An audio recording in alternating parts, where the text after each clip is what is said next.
সোহাগ যে এই বাড়িতে আছে এটা কোনোভাবেই ময়ূরাক্ষী ও রূপা মেনে নিতে পারে না। তাই তারা এবার দুজন সিদ্ধান্ত নেয় যেভাবেই হোক এই সোহাগকে এই বাড়ি থেকে তাড়াতেই হবে, আর সেটা যে কোনো উপায়ে হলেও করতে হবে। এই সূর্য বেশি অপমান করছে, এটা কোনোভাবেই আর মেনে নেওয়া যাচ্ছে না। ঠিক তখনই ময়ূরাক্ষী রূপাকে ডেকে পাঠায় এবং রূপা ময়ূরাক্ষীর কাছে যেতেই সার্থক ও নেহাকে সেখান থেকে চলে যেতে বলে এবং রূপাকে সমস্ত কিছু খুলে বলে জানিয়ে দেয় যে আমি এর কোনোভাবেই ওই সোহাগকে মেনে নিতে পারছি না। যেভাবেই হোক কোনো কিছু একটা উপায় বের করে ওই মেয়েটাকে এই বাড়ি থেকে একেবারে সারা জীবনের জন্য তাড়িয়ে দেওয়ার ব্যবস্থা করো, তা না হলে কিন্তু আমি কিছু একটা করে বসবো। ওই মেয়েকে আমি যখন তখন মেরেও ফেলতে পারি। ওর জন্য শুধুমাত্র সূর্য আমার সাথে খারাপ ব্যবহার করছে, দিন দিন বাজে ব্যবহার করছে, বিরক্ত করছে, অপমান করছে, ছোট করছে সকলের সামনে। আমি যে ওর মম হই এটাও সবসময় ভুলে যাচ্ছে। তখনই রূপা বলে যে তুমি কোনো চিন্তা করো না, এবার ওকে আমরা উচিত শিক্ষা দেব। তারপরেই ময়ূরাক্ষীর একটা গহনা নিয়ে যায় এবং কৌশলেই যখনই দেখতে পায় ঘরে কেউ নেই ঠিক তখনই সোহাগের ব্যাগে সেটা রেখে দেয়। এতে করেই তখন বলেছে এবার ওকে চোর প্রমাণ করেই এই বাড়ি থেকে তাড়াতে পারবো। এতে করে তখন ময়ূরাক্ষী ও রূপা খুবই খুশি হয়ে যায়। তারপরেই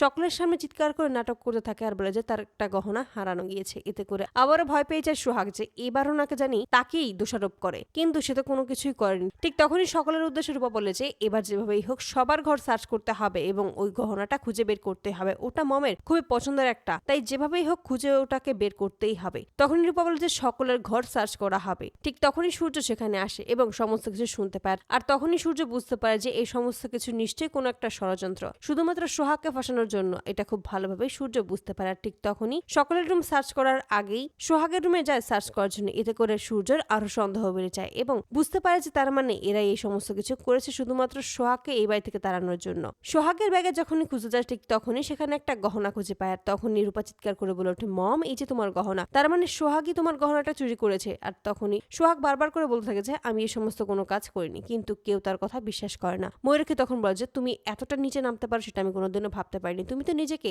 এই বাড়ির বউ হিসেবে দাবি করছো, তাহলে তুমি এই বাড়ির বউ হিসেবে এরকম একটা ছোট কাজ কিভাবে করতে পারলে? এতটুকু গহনার লোভও তুমি সামলাতে পারোনি, তাহলে তুমি এই পুরো পরিবারটাকে কিভাবে সামলাবে?